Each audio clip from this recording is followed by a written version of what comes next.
turma, eu sou a professora Kaline, professora de História e Geografia, e hoje nós vamos dar continuidade ao assunto que começamos a ver no nosso último vídeo, tá? Vamos continuar falando então sobre a região Centro-Sul. Vamos lá? Então, dando continuidade ao que a gente estava falando, já expliquei para vocês o que é a região Centro-Sul, que ela não é uma divisão oficial, não faz parte das 5 regiões do Brasil, mas ela é uma divisão que foi feita por um geógrafo chamado Geiger, que dividiu o Brasil segundo as suas características econômicas, tá? E aí que a região Centro-Sul é aquela que movimenta mais a economia do Brasil, que tem mais indústrias, mais universidades, onde fica o centro político do Brasil, tem maior número de pessoas morando, né? E dando continuidade, a região Centro-Sul, gente, do Geiger, corresponde oficialmente ao que a gente entende como o sul do Brasil, o sudeste e o centro-oeste, tá? Então, falando um pouquinho sobre a região sul do território. É uma região que teve uma ocupação tardia, ou seja, as pessoas vão se assentar para morar lá, formar vilas, povoados, que depois vão virar cidades, a partir do século XIX, 1800 e pouco, tá? Por quê? Porque não era uma região tão propícia para o plantio dos artigos que se investia mais na plantação. A plantação de exportação da cana-de-açúcar, de algodão, do café, tá? A população do sul vai ser uma população composta por colônia de europeus. Como assim? Imigrantes, a gente já viu isso no último vídeo, chegaram no Brasil para trabalhar nas lavouras de café, tá? Isso depois da abolição da escravidão, que era a mão de obra utilizada nessas lavouras. E aí, com o tempo, o governo ofereceu para esses imigrantes para eles povoarem, ganharem pedaços de terra na região sul do Brasil, para que assim o sul do Brasil não ficasse despovoado e o Brasil não corresse o risco de perder aquele pedaço de terra que era seu.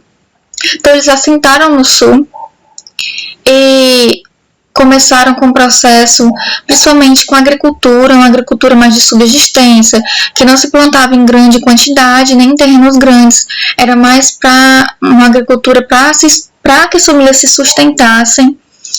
Então, por isso que até hoje a gente tem muitas colônias de estrangeiros lá, principalmente colônias de alemães e italianos, tá ok?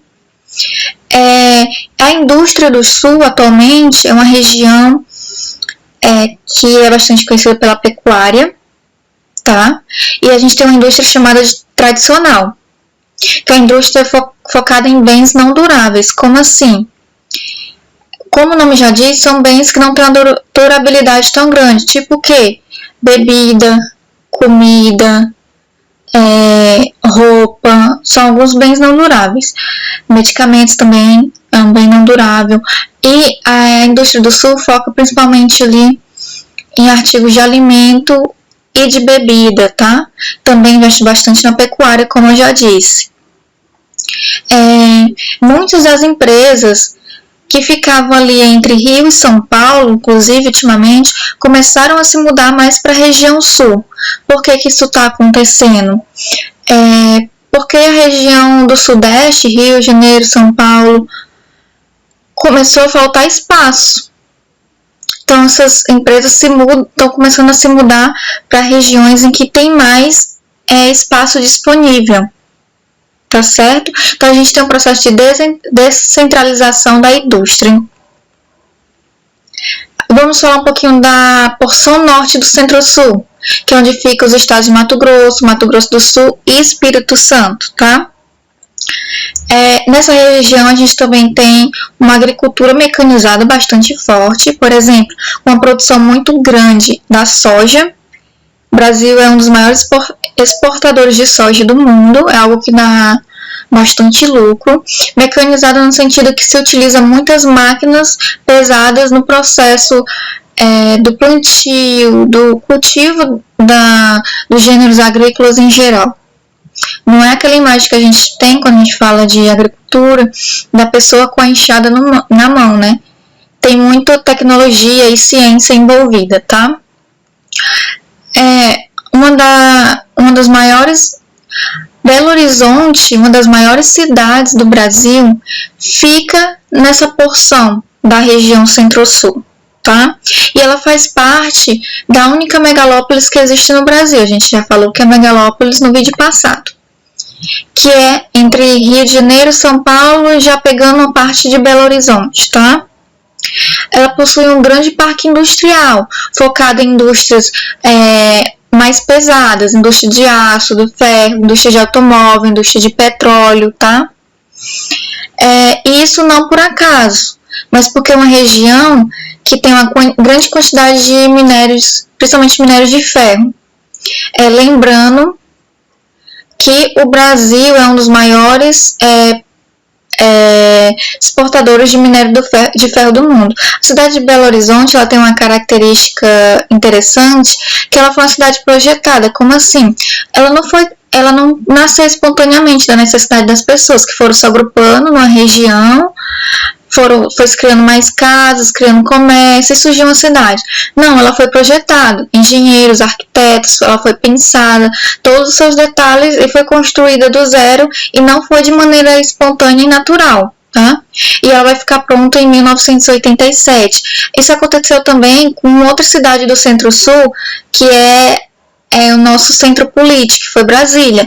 Ela foi projetada e criada do zero, em um local que não existia uma cidade, e ela já foi pensada para ser a capital do Brasil, inclusive. Falando um pouquinho dos tipos de clima que a gente tem na região geoeconômica do Centro-Sul. A gente tem o clima tropical úmido, o clima tropical de altitude, o clima subtropical e o clima tropical. O clima tropical úmido também é chamado de clima litorâneo, tá? Pois ele é típico de locais mais próximos às regiões de praia. Pegando uma faixa aí Espírito Santo, São Paulo, mais ou menos, tá? E é uma região que a gente tem muita umidade no ar. Como assim? Muitas gotículas de águas no céu, na atmosfera. Portanto, é uma região que chove mais. Então, a gente tem um clima quente, porque faz calor, mas é úmido porque a gente tem muitas essas gotículas de águas na atmosfera chovendo um pouco mais. A gente tem um clima tropical de altitude, que fica em regiões principalmente de planaltos, onde existem serras. Quanto mais alto, mais próximo da atmosfera, mais frio fica. Então, os climas em cima da serra, por exemplo, é um clima característico, que tem como característica ser mais frio, tá ok? A gente tem um clima subtropical, que é mais característico por ter as 4 estações do ano bem definidas, tá? Ocorre na porção sul dessa região, Santa Catarina, Rio Grande do Sul, são regiões mais frias, que chega inclusive a gear. E a gente tem o clima tropical, que é mais comum em regiões como Mato Grosso, Goiás, Mato Grosso do Sul, tá certo? A gente tem um clima mais quente e seco, ó. Clima tropical úmido, temos um clima quente e úmido, e nesse um clima quente e seco, ou seja, não temos tantas partículas de água no céu, o que quer dizer que chove pouco. Geralmente vai chover apenas no período do verão, tá? Mas é uma região que tem uma diversidade muito grande de paisagens, de climas, de vegetação, ok? Então, gente, esse foi o nosso videozinho de hoje, encerrando por aqui o nosso assunto sobre a região geoeconômica do Centro-Sul, e até mais.